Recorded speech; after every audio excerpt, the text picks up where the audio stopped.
पलामू में मेगा परिसंपत्ति वितरण शिविर में शामिल हुए मुख्यमंत्री हेमंत सोरेन। लाभुकों के बीच परिसंपत्तियों और नियुक्ति पत्र का किया वितरण।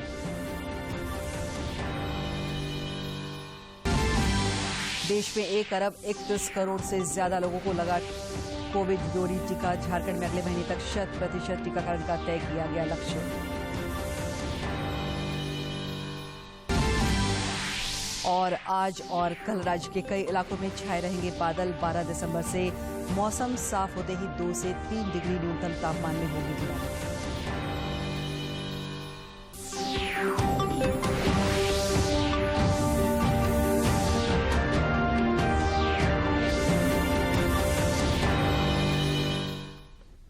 नमस्कार, खबरें झारखंड में आपका स्वागत है। मैं हूं दिव्या और समाचारों में आगे बढ़ने से पहले ये संदेश। देश ने कोविड टीकाकरण अभियान के अंतर्गत 127 करोड़ टीके लगाने का लक्ष्य हासिल कर इतिहास रच दिया है। इस महत्वपूर्ण कार्य में योगदान करने वाले चिकित्सकों, नर्सों और अन्य स्वास्थ्य कर्मियों का दूरदर्शन अभिनंदन करता है। इसके साथ ही हम आपको सतर्क भी करना चाहते हैं कि कोविड अभी समाप्त नहीं हुआ है। आप सभी से हमारी अपील है कि यथाशीघ्र दोनों टीके लगवाएं और अन्य लोगों को भी टीके लगवाने के लिए प्रेरित करें। मास्क लगाएं और 2 गज की सुरक्षित दूरी बनाए रखें। बार बार हाथ धोएं और चेहरा साफ रखें। कोविड से संबंधित जानकारी और मार्गदर्शन के लिए राष्ट्रीय हेल्पलाइन काम कर रही है। इनके नंबर हैं 01123978046 और 1075। इसके अलावा राज्य हेल्पलाइन नंबर 104 डायल कर समस्या का त्वरित समाधान लिया जा सकता है। और अब समाचार विस्तार से। सेना के सबसे बड़े अधिकारी chief of defence staff general Vipin Rawat और उनकी पत्नी मधुलिका का आज पूरे सैन्य सम्मान के साथ दिल्ली कैंट के बराज स्क्वायर में अंतिम संस्कार किया गया। पुत्री कृतिका और तारिणी ने जनरल विपिन रावत और मधुलिका रावत को मुखाग्नि दी। यहां पर जनरल रावत को 17 तोपों की सलामी देने के साथ ही 33 सैन्यकर्मियों ने आखिरी विदाई दी। परिसर में मौजूद लोगों के साथ ही पूरा हिंदुस्तान अपने इस बहादुर ऑफिसर को नम आंखों से आखिरी विदाई दे रहा था। कामराज मार्ग स्थित जनरल रावत के आवास से दोपहर करीब 2:15 बजे अंतिम यात्रा शुरू हुई। इससे पहले तमाम केंद्रीय मंत्री, सांसद, सैनिक अधिकारियों और गणमान्य लोगों ने उनके आवास पर पहुंचकर उन्हें श्रद्धांजलि अर्पित की। अधिकारियों ने उन्हें सैल्यूट कर अपनी श्रद्धांजलि अर्पित की। General VK Singh general Rawat को पुष्पांजलि अर्पित करते हुए कर्नल राज्यवर्धन राठौर, विभिन्न देशों ने भी अपने सैन्य प्रमुखों और विभिन्न देशों के राजदूतों ने भी अपने प्रतिनिधियों को यहां इस अंतिम संस्कार के समारोह में शिरकत करने भेजा।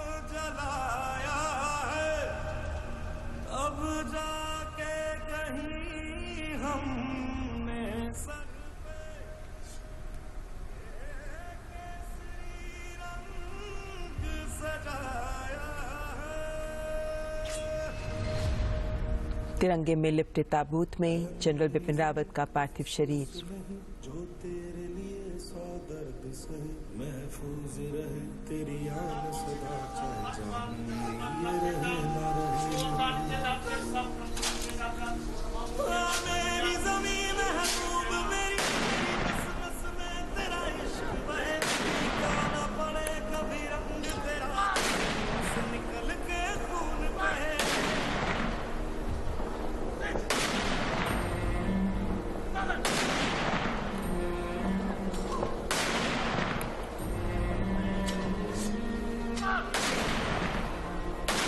जनरल बिपिन रावत को 21 तोपों की सलामी दी गई।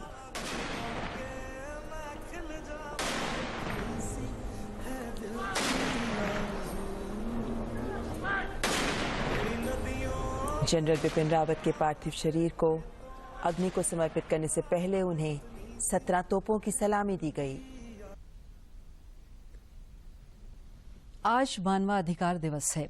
वर्ष 1948 में संयुक्त राष्ट्र द्वारा मानवाधिकार की सार्वभौमिक घोषणा के बाद से 1950 से प्रतिवर्ष 10 दिसंबर को मानवाधिकार दिवस मनाया जाता है। आज नई दिल्ली में राष्ट्रीय मानवाधिकार आयोग द्वारा आयोजित मानवाधिकार दिवस समारोह को संबोधित करते हुए राष्ट्रपति रामनाथ कोविंद ने कहा कि समानता मानवाधिकारों की आत्मा है और अधिकार हमारी साझी जिम्मेदारी है। राष्ट्रपति ने कहा कि कोविड-19 महामारी अभी खत्म नहीं हुई है। Of the same coin. Moreover, rights of individuals are not held to be absolute, but have to be aligned with social context. In the Constituent Assembly debates, Sardar Patel had insisted on a balance between civil rights and society's own rights for the sake of order. Dr. B.R. Ambedkar, the chief architect of the Constitution, was also of the same mind. Responding at length to criticisms, he said, and I quote, Ranchi के सांसद संजय सेठ ने आज लोकसभा में नियम 377 के तहत देश में कॉमन सिविल कोड लागू किए जाने से संबंधित मामले पर सरकार का ध्यान आकृष्ट किया। श्री सेठ ने कहा कि यदि राष्ट्र एक है, यदि राष्ट्र पथ निरपेक्ष है, तो यहाँ की कानून व्यवस्था भी पंथ निरपेक्ष होनी चाहिए ताकि देश के नागरिक समान भाव से कानून व्यवस्था में रह सके। मुख्यमंत्री हेमंत सोरेन आज पलामू के अपने एक दिवसीय दौरे में जिले वासियों को कई सौगात दी। दौरे के क्रम में श्री सोरेन आपके अधिकार आपकी सरकार आपके द्वार कार्यक्रम के तहत पुलिस लाइन स्टेडियम में आयोजित प्रमंडल स्तरीय मेगा परिसंपत्ति कैंप में परिसंपत्तियों का वितरण किया। इस दौरान उन्होंने कहा कि हमारे राज्य से 10 लाख लोग रोजगार के लिए अन्य प्रदेशों में पलायन करते थे। इस स्थिति में सरकार ने काफी हद तक काबू पा लिया है। उन्होंने कहा कि राज्य का विकास तभी संभव है जब ग्रामीण क्षेत्रों में व्यापारिक माहौल बने और युवा आत्मनिर्भरता की ओर बढ़े।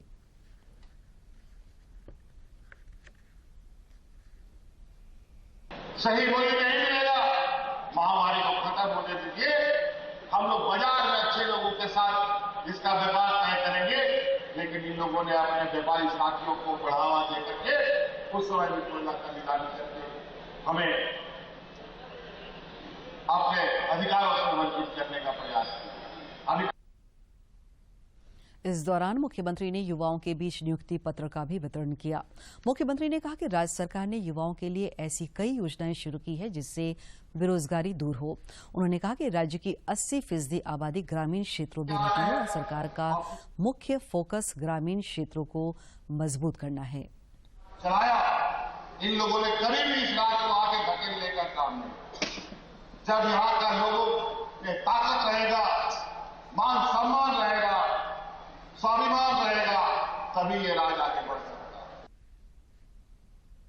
कार्यक्रम में मंत्री सत्यानंद भोक्ता, मिथिलेश ठाकुर और प्रमंडल के तमाम वरीय अधिकारी मौजूद थे।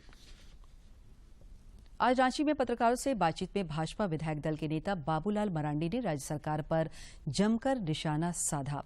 उन्होंने कहा कि प्रदेश की जनता ने जिस उम्मीद से मौजूदा सरकार को चुना था, उन उम्मीदों पर वह पूरी तरह विफल रही है। ये जो देवघर के डीसी को अभी तक उसको भी नहीं हटाना, ये किस प्रकार से संवैधानिक संस्थानों का भी आज राज्य में जो बैठी हुई सरकार है उसका अपमान ही नहीं, अवमानना कर रही है, धृष्टता कर रही है। तो ये सरकार से हम चाहेंगे कि इन सारे चीजों को तुरंत संज्ञान में लेना चाहिए। विधानसभा अध्यक्ष रविंद्रनाथ महतो की अदालत में आज 10वीं अनुसूची से संबंधित मामले की सुनवाई हुई। कोरोना की वजह से वर्चुअल कोर्ट के जरिए यह सुनवाई हुई, जिसमें संबंधित पक्षों ने अपनी बात रखी।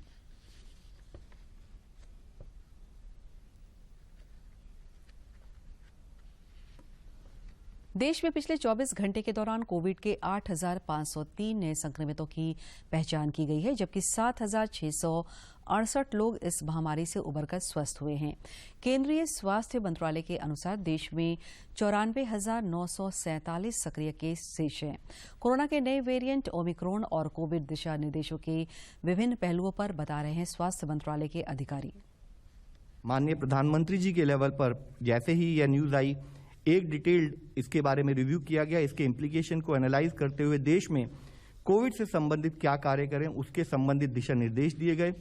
साथ ही देश की travel advisory, international travel advisory को रिवाइज किया गया, जो कि 1 दिसंबर से एप्लीकेबल है।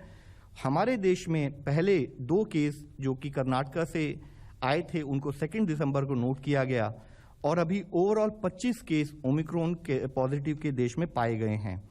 अगर हम ऊपर का यह टेबल देखें तो पाते हैं कि कैसे देशों की संख्या, जो देश ऐसे हैं जो कि ओमिक्रॉन जहां पर केसेस पाए जा रहे हैं कैसे बढ़ती जा रही है। तो हम देखें कहाँ शुरू में 24 नवंबर में 2 देशों में केसेस पाए गए थे, उसके बाद बढ़ते बढ़ते अब 59 कंट्रीज अक्रॉस द वर्ल्ड हमने ओमिक्रॉन के केसेस को देखा है। इधर झारखंड में पिछले 24 घंटे के दौरान कोविड के 9 नए संक्रमितों की पहचान की गई है, जबकि 8 लोगों ने कोविड को हराकर जिंदगी की जंग जीती है। राज्य में अब कोरोना के 130 सक्रिय मामले शेष हैं, जबकि रिकवरी रेट 98.49% पर बरकरार है।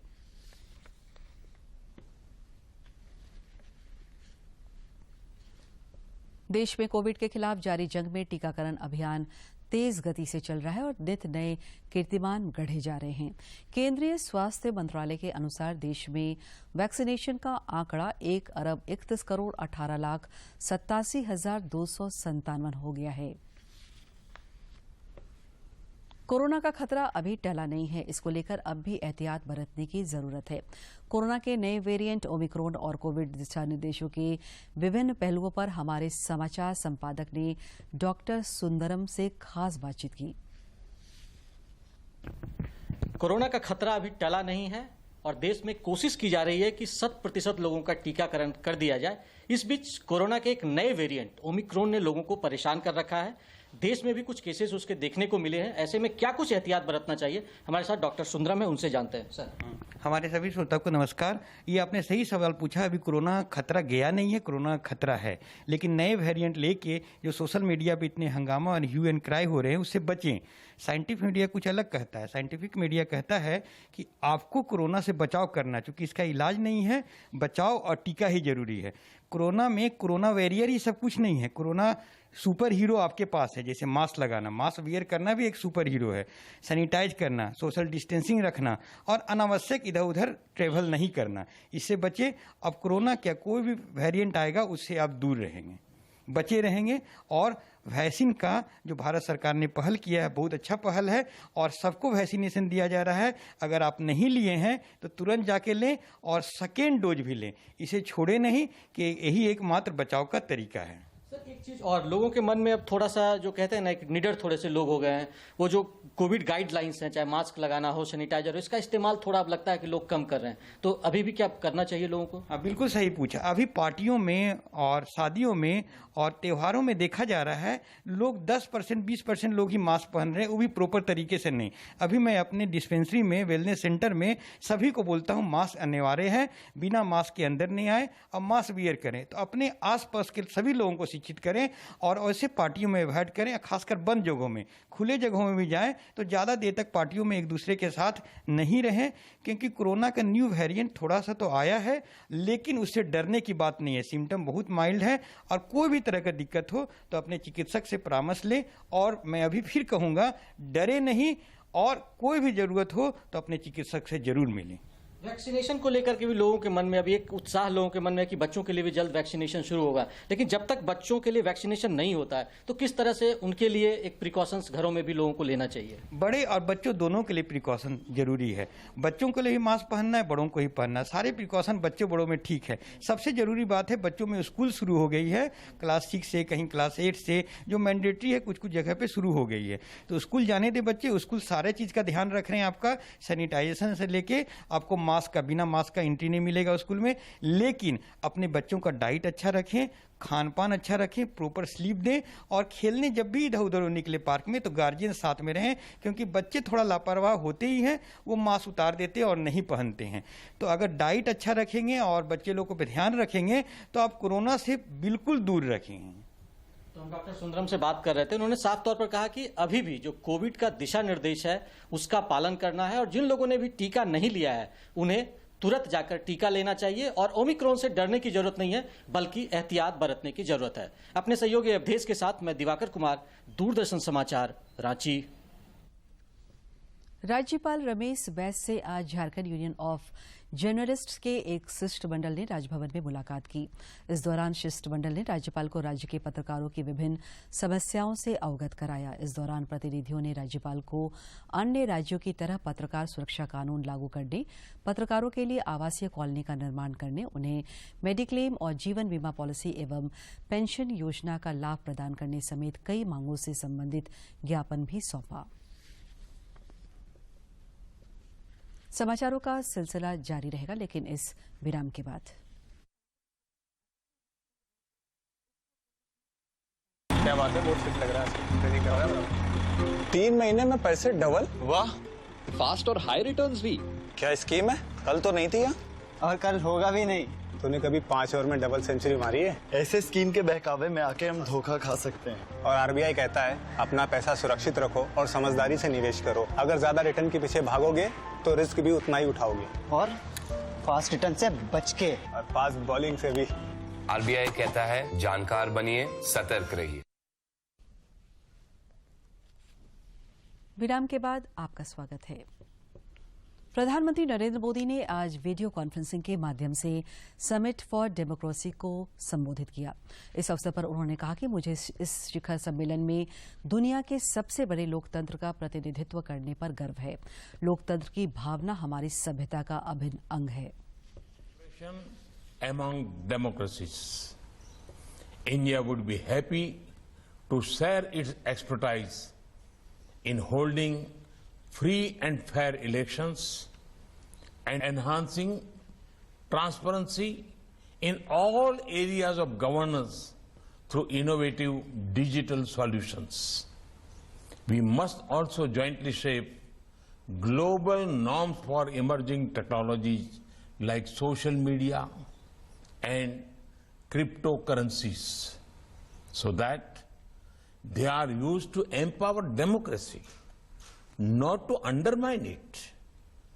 Excellencies, by working together, democracies can meet the aspirations of our citizens and celebrate the democratic spirit of humanity. India stands ready to join fellow democracies in this noble endeavor. Thank you. Bharatiya Janata party का प्रदेश स्तरीय 3 दिवसीय आवासीय प्रशिक्षण शिविर कल से गिरिडीह जिले के मधुबन में आयोजित हो रही है। भगवान पार्श्वनाथ की तपोभूमि मधुबन में आयोजित 3 दिवसीय प्रशिक्षण शिविर का उद्घाटन कल केंद्रीय शिक्षा राज्य मंत्री अन्नपूर्णा देवी और पूर्व प्रदेश अध्यक्ष रविंद्र राय संयुक्त रूप से करेंगे। जिला अध्यक्ष महादेव दुबे ने बताया कि इस कार्यक्रम में पूर्व मुख्यमंत्री बाबूलाल मरांडी, भाजपा के राष्ट्रीय उपाध्यक्ष रघुवर दास, पार्टी के प्रदेश अध्यक्ष दीपक प्रकाश समेत कई नेता शामिल होंगे। इस कार्यक्रम में 15 शिविर आयोजित किया गया है। पूर्व विधायक निर्भय कुमार शाहबादी ने बताया कि कार्यक्रम की तैयारी अंतिम चरण में है। क्षेत्र के अंतर्गत पीरटाट प्रखंड के मधुबन में जो जैनियों का सबसे बड़ा तीर्थ स्थल है, वहां पे आयोजित होने जा रहा है। सारी तैयारियां पूर्ण हो चुकी हैं और जो भी आगंतुक हैं उनके स्वागत के लिए सब काफी उत्सुक हैं। पीरटाट मंडल के सारे हमारे पदाधिकारी कार्यकर्ता दिन रात लगे हुए हैं क्षेत्र में। जिला संगठन गिरिडीह मुख्यालय के भी लोग इसमें काफी परिश्रम कर रहे हैं। और अब कुछ खबर राज्य के विभिन्न जिलों से।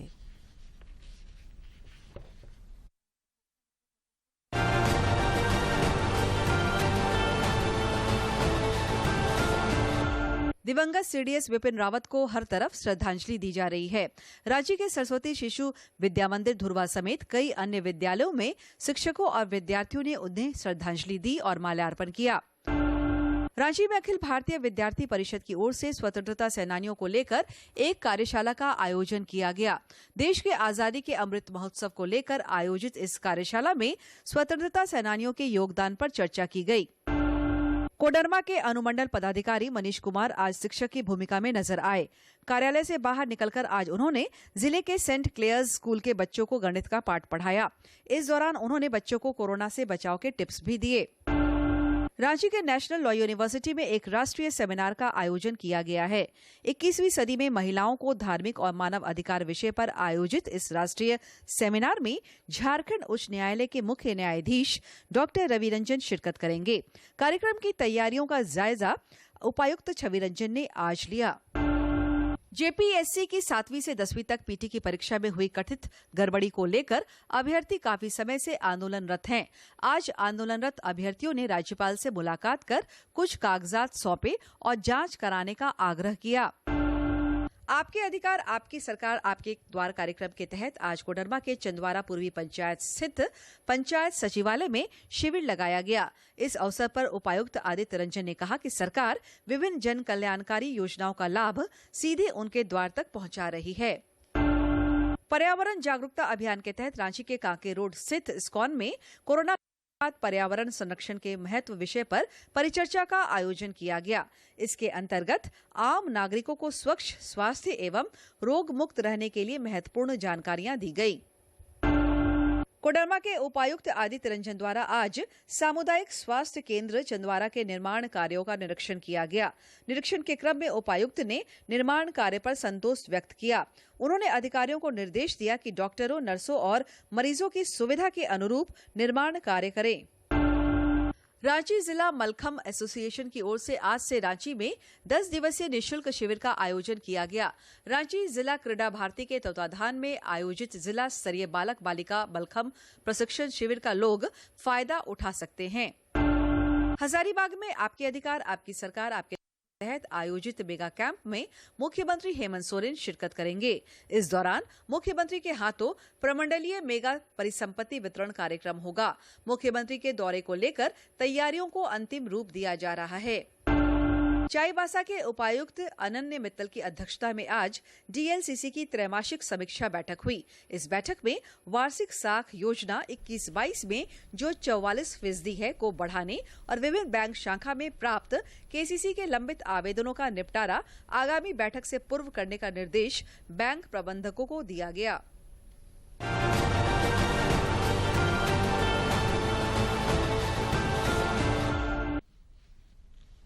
राजधानी रांची समेत राज्य के कई जिलों में आज भी दिन में धूप की आंख मिचौली जारी रही। मौसम विज्ञान केंद्र रांची के वैज्ञानिक अभिषेक आनंद ने बताया कि पूर्वा और पछुआ हवाओं के टकराव की वजह से यह स्थिति उत्पन्न हो रही है। उन्होंने कहा कि कल भी राजधानी रांची समेत कई जिलों में ऐसे ही हालात देखने को मिलेंगे। उन्होंने कहा कि कुछ जगहों पर छिटपुट बारिश भी हो सकती है। श्री आनंद ने कहा कि बादल छटते ही 12 दिसंबर से मौसम साफ हो जाएगा और फिर से 2 से 3 डिग्री न्यूनतम तापमान में गिरावट दर्ज की जाएगी। उनका इंटरेक्शन हो रहा है, उनका कन्वर्जेंस हो रहा है, जिसकी वजह से आपको ये आंशिक बादल देखने को मिल रहे हैं। जो पूर्वइया विंड है जो आपका बंगाल की खाड़ी से थोड़ा सा मॉइस्चर लेके आ रही है और जो पछुआ विंड है उसके साथ उसका इंटरेक्शन हो रहा है और दोनों के इंटरेक्शन के कारण ये बादल हो रहे हैं। और अगर बारिश की आशंका की बात की जाए तो आशंका बारिश की तो बहुत कम है। फिर भी जो मध्य भाग है, खासकर गुमला, लोहरदगा, रांची, वहाँ कुछ जगह छुटपुट बहुत हल्की बारिश हो सकती है, बट इसके आसार थोड़े से आज कम ही लग रहे हैं। तो आज और कल थोड़ी सी ये स्थिति बनने को आपको देखने को मिलेगी और उसके बाद से 12 तारीख से जो मौसम है वो थोड़ा साफ हो जाएगा और ठंड में भी आपको बढ़ोतरी देखने को मिलेगी। कोरोना के बीच लंबे समय के बाद कॉलेज खुले हैं और वहां पढ़ाई के साथ साथ दूसरी गतिविधियां भी शुरू हुई है। इसी क्रम में रांची के डोरंडा कॉलेज में 4 दिवसीय यूथ फेस्टिवल का आयोजन किया गया। इस यूथ फेस्टिवल के समापन के मौके पर आज विद्यार्थियों में काफी उत्साह देखा गया। कार्यक्रम के मुख्य अतिथि के रूप में उपस्थित रांची विश्वविद्यालय के कुलपति कामनी कुमार ने कहा कि यह जरूरी है कि स्कूल कॉलेजों में सांस्कृतिक गतिविधियों का आयोजन हो, जिससे बच्चे भी अपनी प्रतिभा को निखार सकें।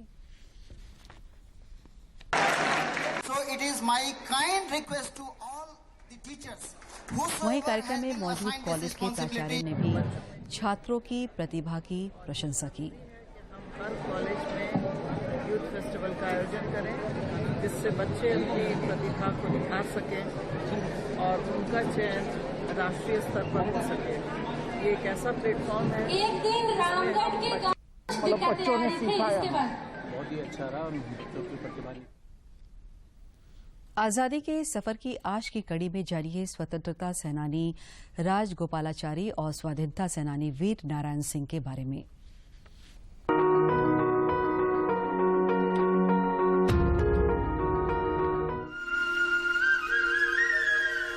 I am Rajagopalachari and I am speaking from Madras All India Radio Broadcasting Station. I have been given the honor of inaugurating this Hindustan Akashvani in Madras. आप सुन रहे थे स्वाधीनता सेनानी और भारत के अंतिम गवर्नर जनरल और इस पद पर रहे एकमात्र भारतीय चक्रवर्ती राजगोपालाचारी को, जिन्होंने मद्रास ऑल इंडिया रेडियो के शुभारंभ के अवसर पर ये उद्गार व्यक्त किए थे।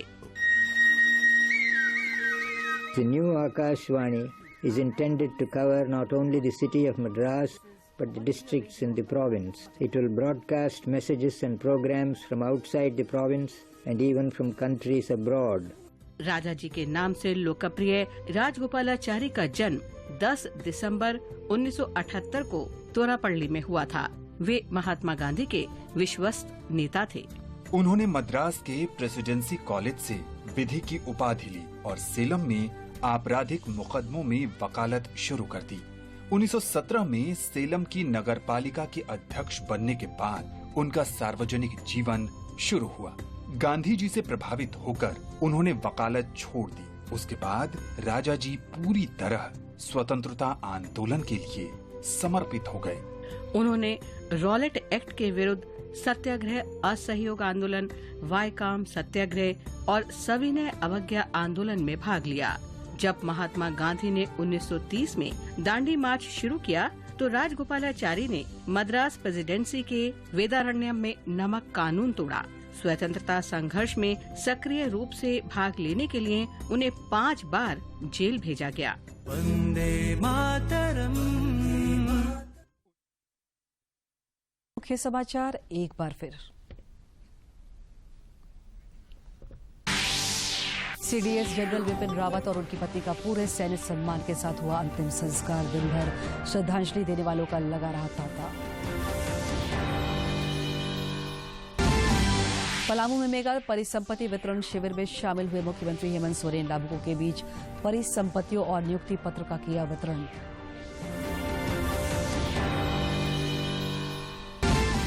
देश में 1 अरब 31 करोड़ से ज्यादा लोगों को लगा कोविड रोधी टीका। झारखंड में अगले महीने तक 100% टीकाकरण का तय किया गया लक्ष्य।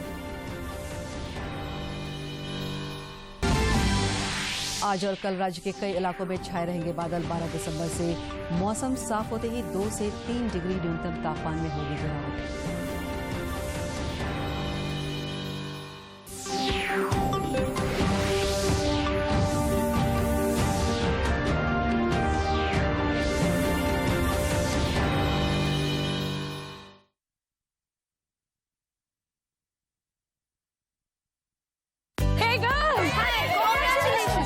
पार्टी चाहिए। चैंपियन के साथ सेल्फी लेंगे। आइडिया, यही करते हैं पार्टी।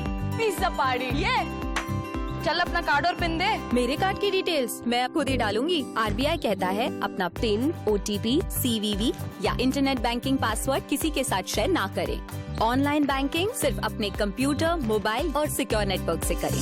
बाय गर्ल्स, कहाँ जा रही है? सुना नहीं? No sharing. आरबीआई कहता है जानकार बनिए, सतर्क रहिए।